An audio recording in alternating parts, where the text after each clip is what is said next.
En 1984, il est venu ici où nous sommes actuellement sur cette décharge. Il a vu ses enfants faire de la récupération. Il a vu tous ces miséreux vivre dans des campements de fortune. Il s'est dit que cette situation était véritablement inacceptable, a pris le problème à bras-le-corps et a construit des dizaines de milliers de logements aujourd'hui pour pouvoir abriter ces familles autrefois pauvres et qui aujourd'hui ont retrouvé grâce à lui une certaine forme de dignité. Devant cette pauvreté-là, vous n'avez pas droit de donner des conseils, de parler en vide, de faire des discours vides que tant de politiciens font devant des bidonvilles, devant des gens qui n'ont rien du tout. On ne peut pas. Là, il faut s'investir. Il faut faire des choses tout de suite, des actions concrètes.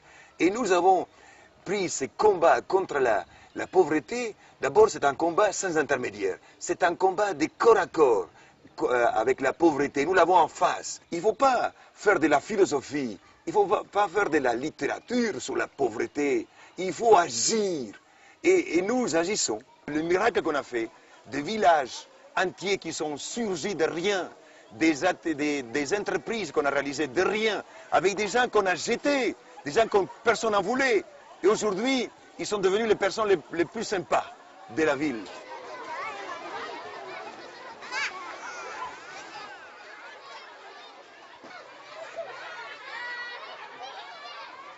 Ici, celui qui ne travaille pas ne mange pas. Celui qui ne travaille pas, personne ne va travailler à sa place. Ici, chaque personne doit prendre une place dans notre communauté. Quand les personnes qui étaient très violentes ici, très violents, quand ils ont eu le minimum nécessaire, ils se sont apaisés. Ici, on a pacifié des milliers de personnes en leur donnant le respect, l'amour et le minimum nécessaire pour vivre. Eh bien, pourquoi les États ne peuvent pas faire ça?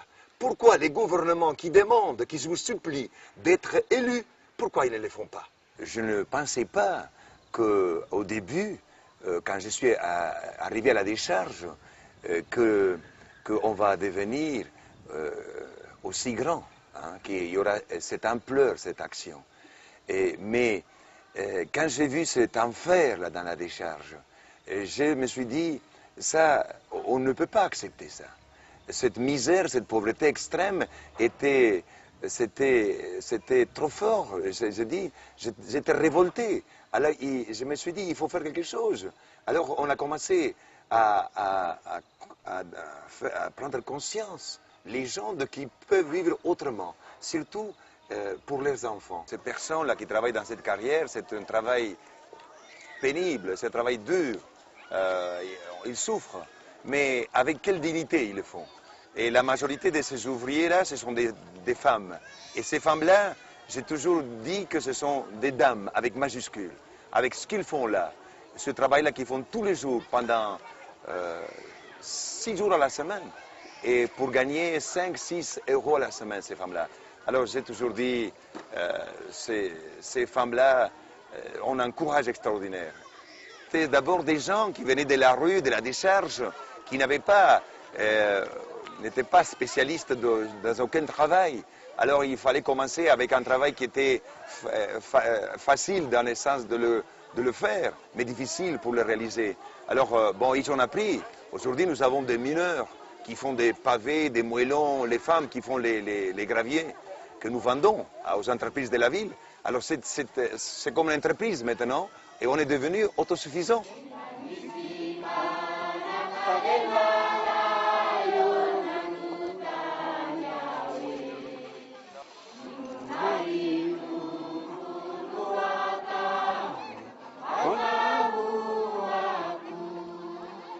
On les avait jetés, on les avait exclus de la ville. Quand j'ai vu cette colline-là, c'était un enfer. La même chose, la décharge, c'était un enfer. Eh bien, de cet enfer, eh bien, nous avons fait, au moins ici, nous avons fait un lieu de paix, un lieu de travail, un lieu où il y a de la dignité. Dans un sens, nous disons, on ne veut pas être modèle pour personne. Mais les gens qui viennent ici, mais ils sont touchés. Ils disent, comment vous avez pu faire tout cela? Je dis, d'abord, nous sommes en équipe. J'ai la chance d'avoir autour de moi aujourd'hui, d'avoir trouvé 253 jeunes malgaches, volontaires, des médecins, des instituteurs, des professeurs, des techniciens malgaches qui encadrent tous ces milliers de personnes. Alors, eh bien, quand vous donnez l'exemple, les gens vous suivent. Il faut voir la foi, il faut y croire. Il faut voir la passion, il faut croire que ces hommes-là, ces femmes-là peuvent changer. Je l'ai cru. Dès le début, même quand je les ai vus dans un état délabré, dans un haillon, ils disaient souvent quand ils venaient ici, ils disaient, nous sommes abattus, nous sommes des personnes perdues. Je dis non, ici il n'y a pas de personnes perdues ici, on va se relever. À un moment donné, ils ont compris. Cette confiance-là est la base, parce que ça fait 14 ans, jour et nuit, qu'on ne les a jamais quittés. On n'a jamais promis quelque chose qu'on n'a pas pu le réaliser. Alors, quand je leur parle, ils m'écoutent parce qu'ils savent que je ne le mens pas. Ils savent que, que ce qu'on dit, c'est vrai. Et à ce moment-là, tout est possible. Quand vous avez la confiance des centaines, de milliers de personnes, tout est possible.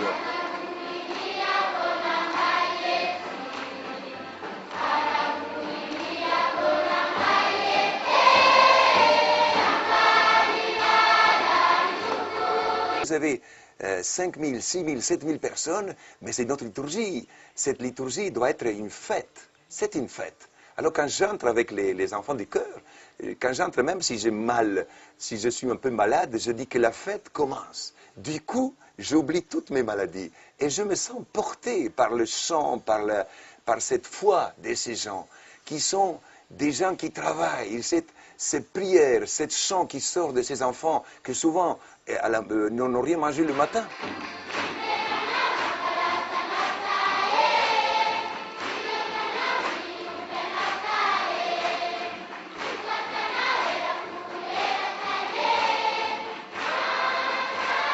Je me sens porté, et je pense que c'est pour nous tous une fête, hein, et que mutuellement, nous nous donnons de l'encouragement.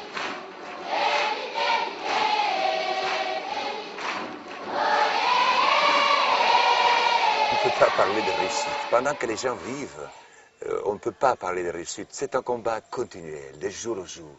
Vous ne pouvez pas vous asseoir aujourd'hui sur de batailles gagnées. Il y a toujours une autre bataille à faire face. Il y a toujours des nouvelles batailles à affronter. La vie, c'est un combat. Et à Madagascar, on dit « adinifier ». C'est vrai, la vie, c'est un combat. Les enfants qui étaient dans la rue ne mendient plus. Ils sont à l'école. Ils reçoivent une éducation comme tous les enfants de Madagascar ou du monde. Les parents qui étaient dans la rue de mendiants, ils travaillent aujourd'hui, sans abri, ils ont un logement aujourd'hui. Il fallait soigner les gens d'abord. Vous ne pouvez pas mettre les gens debout sans les soigner d'abord. Hein. Un autre problème très important pour nous, c'était les dents.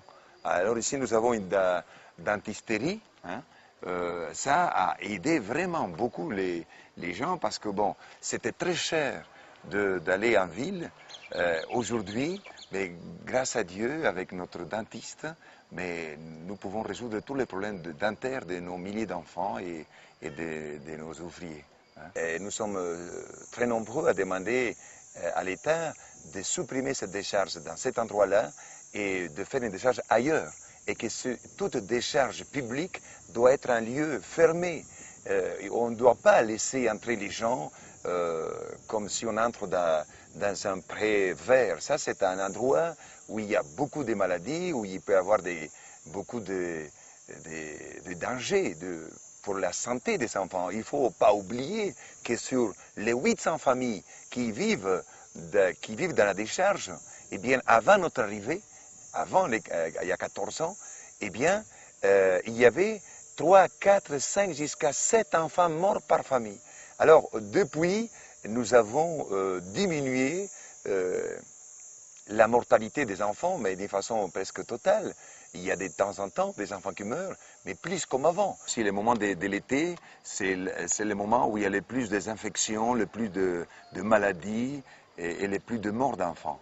Et c'est vrai que la mort ici, c'est toujours déchirant comme partout, hein, mais ici, il y a quand même une foi que le mort ne meurt pas tout à fait, il est toujours vivant avec les ancêtres. C'est pour cela qu'il y a tout autour de la mort, tout un respect très, très profond et un accompagnement de la famille qui est en deuil très grand. Et ça, c'est je pense, un des charismes, un des vertus du peuple malgache, au moment de la mort, de se souder davantage, de s'entraider davantage. De 6 000 à 7 000 enfants scolarisés, puisque l'éducation, c'est la priorité de notre travail aujourd'hui, nous devons accompagner le plus loin possible ces 6 000, 7 000 enfants scolarisés d'Akamasou, et nous devons faire d'ici 2 ans au moins 400 logements. En 14 ans, voire 15 ans bientôt, il y a plus de 200 000 personnes qui ont passé dans notre centre d'accueil, plus, dont 17 000 sont restés avec nous. Eh bien, nous montrons dans un échantillon assez important que les gens peuvent changer, que si vous respectez les gens, si vous prenez les gens d'égal à égal, que vous les parlez du cœur à cœur, eh bien, ils vous suivent.